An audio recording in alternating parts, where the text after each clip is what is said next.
Newcastle United have announced their financial results for the end of June 2024. Does that mean we can now go and spend big this summer? Hello everyone, welcome to Leazer's Park, welcome to St James's Park in the background there, beautiful stuff. I've just been having a little walk around the Toon here and then these figures come out, the news comes out, so I thought, you know what it is, we'll have a little sit down. It's getting a bit windy, I haven't got any mates or anything with us, so I hope it's alright, should be now. And we'll talk through what this means then as Newcastle United post profits for that year ending in June 2024. You can see on your screen there now the figures, what Newcastle United have done commercially, revenue-wise. It is on your screen and we continue to grow and improve off the pitch as well. So it's obviously fantastic news when you look at it from that perspective. Brilliant stuff, and this is even before the Adidas money. This sort of sums here does include the Champions League money as well, because we did make £30 million off the Champions League campaign last season. Even though we got robbed in Paris and failed to get out the group stages, we did still make 30 million quid off that. So you can see why it's so important for clubs and why they get pushed all the time to try and make top four. You know, Tottenham fans accuse their owners of only wanting top four, not a trophy. Arsenal and Newcastle as well, they look at it and be like, you know, it is the main goal, is Champions League, because it gets you that and you can improve on and off the pitch. I think we're a little bit different because of how bloody long we've waited for a trophy. But at the same time, it is absolute paramount importance in getting Champions League football because what it can do revenue-wise. And with this new format as well, by the way, Liverpool have made nearly 100 million this season, that new format, because there's more games and because they've won most of the games. They've made an absolute fortune. And there was a report saying that they're going to make 200 million if they end up winning the trophy. So that's how important Champions League is. But those figures that have been on your screen there, very well done to Newcastle United for getting things right behind the scenes. And you can see why we've had to be tight in a way. I mean, that figure does actually include as well the last transfer window where we did spend any money, which is obviously a couple of summers ago, and we brought in Sandro Tonali, Tino Livramento. You know, we spent 150 million or something, was it? 130 million on a good few players there ahead of that Champions League campaign. So that was the last decent window for us where we actually signed anybody of any note to improve our starting 11. So now we've got to look at it going forward. And now the question on everyone's lips is, right, great, that is brilliant, that fantastic, you know, great on the balance sheets, great for the accounts and all that, but I'm not asked about that. We're not financial, well, I'm not anyway, speaking on my own behalf.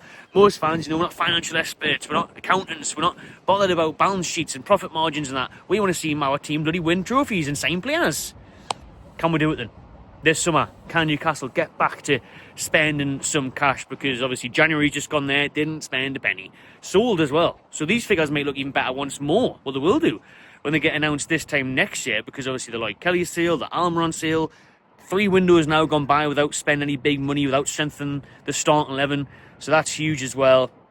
Adidas money will come to that, and hopefully some more European money. And, you know, I was going to say the cups, but you don't really get anything. I think it's a couple of $100,000 you know, for win the Carabao Cup, so that's just pathetic really, isn't it? Again, they don't reward you winning cups, but you get the money for Champions League and stuff.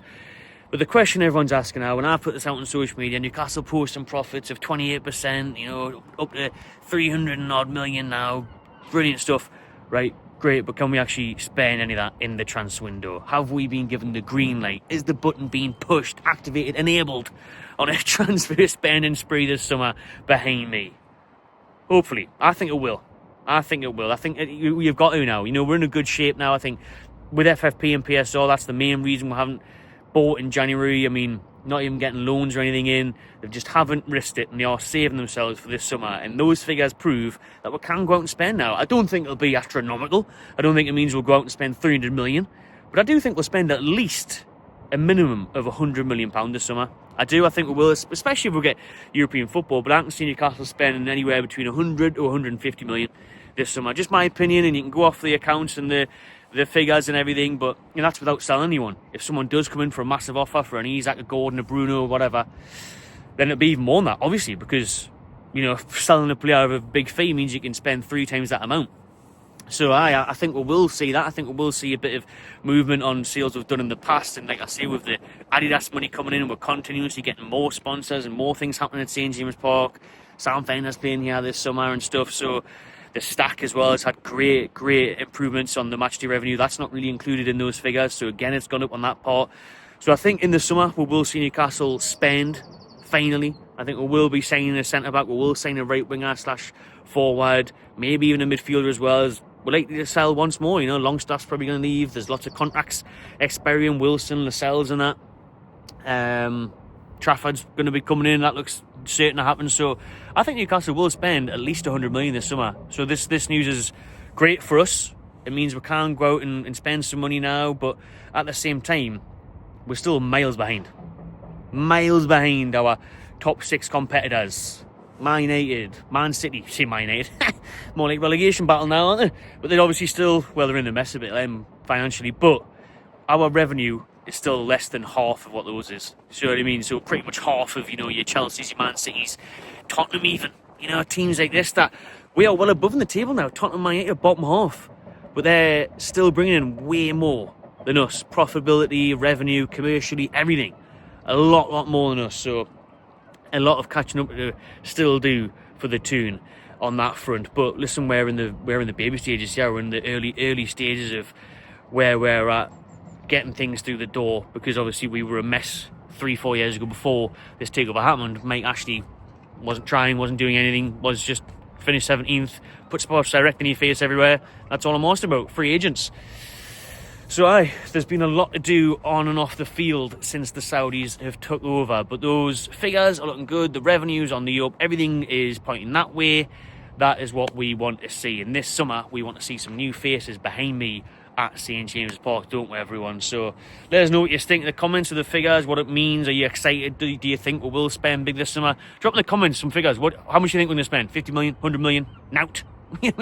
Hopefully not. It's been 3 windows now since any decent signings, so we've got to be spending this summer, man. Surely we are spending this summer.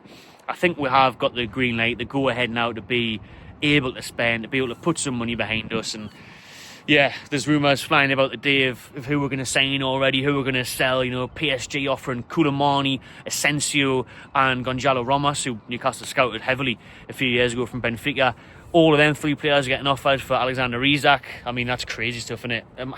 We need the money though, but I suppose those 3 players come in. It gives you a lot, but we want a big fee, so then, like I say, if we can spend 3 times that amount, you'd rather have the 150 million. For Isak, what the club are apparently holding out for, 120 is not even going to be enough, is what reports are saying, because Liverpool want him, we know Arsenal want him. They can't even afford 120, really. Liverpool maybe, but probably not with FSG, we don't know, but these other teams can't afford even 120. Newcastle, we're not taking 120, we want 150. Do you know what I mean? We want a lot of money, but PSG, could they afford them? Could they offer a couple of those players plus a bit of cash as well? Listen, I'm expecting a mad summer this year. It is going to be a busy one. It really is. But that's for another video. The podcast is back tomorrow night live at 6 p.m. So stay tuned to that, where we'll delve into this a bit more. And just on the topic of it, the news should be coming out very soon, people.